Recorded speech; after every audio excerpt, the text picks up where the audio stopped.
United Nations Security Council convenes emergency session as UK chairs amid Middle East crisis. The United Kingdom has presided over an emergency meeting of the United Nations Security Council following a dramatic escalation of violence across the Middle East.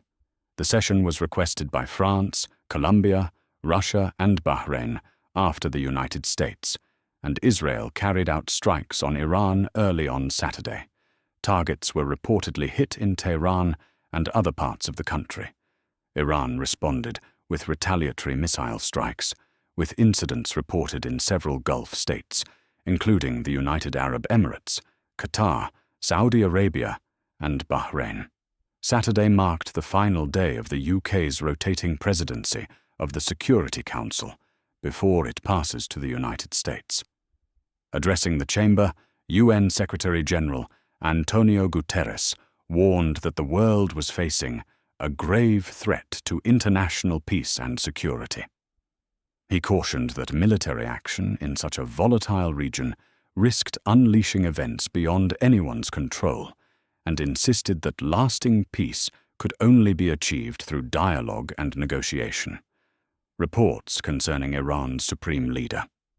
Unconfirmed reports suggested that Iran's supreme leader, Ali Khamenei, may have been killed during the strikes. Images circulating online appeared to show extensive damage to his compound in Tehran, though there has been no official confirmation of his death.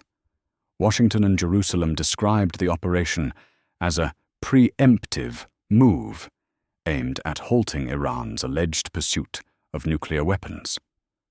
Talks between the United States and Tehran over the country's nuclear program had concluded without agreement on Thursday, although further discussions had been anticipated.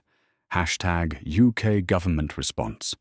Prime Minister Keir Starmer convened an emergency meeting of the government's Cobra committee on Saturday morning before consulting European and Gulf counterparts. He later held talks with US President Donald Trump to discuss the unfolding situation and Britain's defensive role in the region. In a joint statement with the leaders of France and Germany, Sir Keir condemned Iran's retaliatory strikes and urged Tehran to refrain from indiscriminate military action and to pursue a negotiated settlement. Speaking from Downing Street, the Prime Minister stressed that the UK had not taken part in the initial strikes, but had deployed aircraft as part of coordinated defensive operations to protect British personnel, interests and allies.